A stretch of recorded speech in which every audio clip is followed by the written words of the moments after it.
السلام علیکم 10 کلاس. آپ کا مطالعہ پاکستان باب نمبر 2 تحریک پاکستان اور پاکستان کا قیام، اس کا لانگ کوسچن دوسرا لانگ کوسچن ہے. قائد اعظم کے 14 نکات تحریر کریں. 14 نکات جو ہیں یہ قائد اعظم نے 1929 میں پیش کیے تھے نہری رپورٹ کے بدلے میں.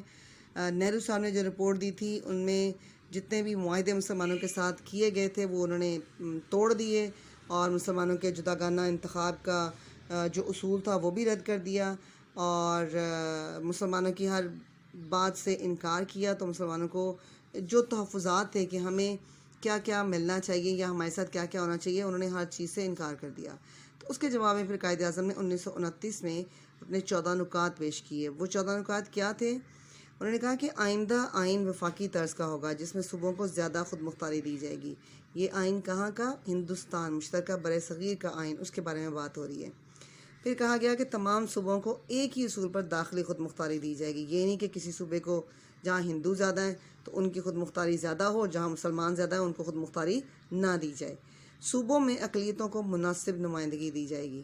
قائد اعظم ہمیشہ سے اقلیتوں کی مناسب نمائندگی کے حامی رہے ہیں. انہوں نے پاکستان بننے کے بعد بھی یہ کہا کہ پاکستان میں اقلیتوں کو مکمل مذہبی آزادی حاصل رہے گی. مرکزی اسمبلی میں مسلمان ممبران کی تعداد 1/3 سے کم نہ ہو، یعنی 1/3 ہونی چاہیے، تاکہ مسلمانوں کو پتہ ہو کہ ہمارے کتنے نمائندے وہاں پر بیٹھے ہیں اور ان کے لیے کیا کام کریں گے. اگلا 5واں ہے جداگانہ انتخاب کا اصول ہر فرقہ پر لاگو ہونا چاہیے. البتہ اگر کوئی فرقہ چاہے تو اپنی مرضی سے مخلوط طریقہ انتخاب قبول کر سکتا ہے. جداگانہ ہوتا ہے کہ اپنی آبادی کے لحاظ سے اور اپنے جہاں پہ آپ رہتے ہیں اگر مسلمانوں کی اکثریت ہے تو انہیں وہاں پر اتنے ہی تعداد میں سیٹیں بھی دینی چاہیے. اس کو کہتے ہیں جداگانہ انتخاب کا. اور اب مذہب کے مطابق اگر مسلمان ہیں تو ان کو ان کی سیٹیں مخصوص کر کے دینی چاہیے. صوبوں کی حدود میں کوئی ایسی تبدیلی نہ کی جائے جس سے پنجاب، بنگال اور شمال مغربی سرحدی صوبہ جو کہ خیبر پختونخوا ہے موجودہ کی مسلمان اکثریت متاثر ہوتی ہو. یعنی اگر ان کے 2 حصے بھی کیے جائیں تو اس طریقے سے نہ کیے جائیں کہ مسلمان آبادی کو پریشانی ہو. تمام لوگوں کو یکساں مذہبی آزادی دی جائے، یعنی یہ نہیں کہ صرف ہندو آزادی سے وہاں پر اپنے مذہبی رسوم ادا کریں، بلکہ جتنے بھی مذاہب کے لوگ ہیں سب کو ایک جیسی آزادی ملنی چاہیے.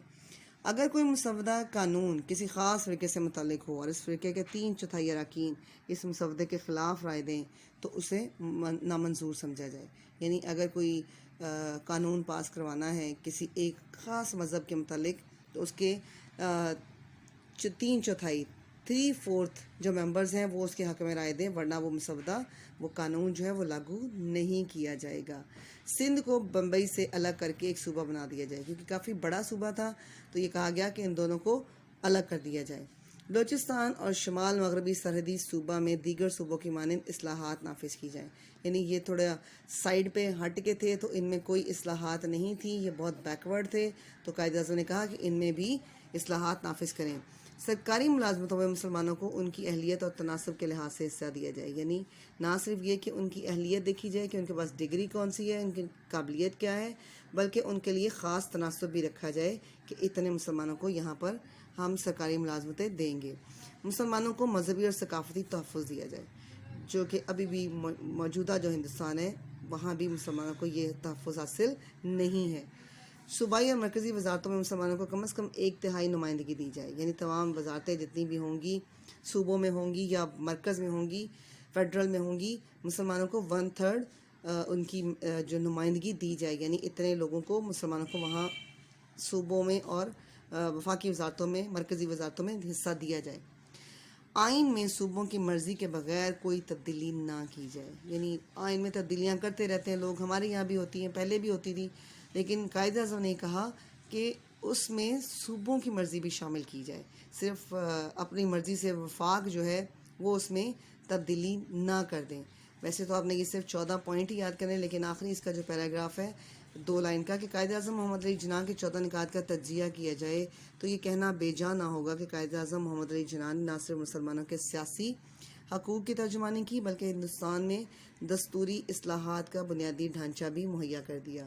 قائد اعظم نے بالکل اچھے طریقے سے سب سوچ سمجھ کے یہ 14 نکات پیش کیے تھے کہ ان باتوں پر عمل کیا جائے تاکہ مسلمانوں کو پتہ لگے کہ ان کے حقوق کا تحفظ کیا جا رہا ہے. ٹھیک ہے، یہ لانگ کوشچن ہے آپ کا اور بہت امپورٹنٹ ہے بورڈ کے اکارڈنگلی. اس کو اچھے طریقے سے یاد کریے گا. آپ اس کے 4 پوائنٹ کر کے کر سکتے ہیں، 3 پوائنٹ کر کے کر سکتے ہیں، اور پھر لکھ کے اس کی پریکٹس بھی کریں. السلام علیکم.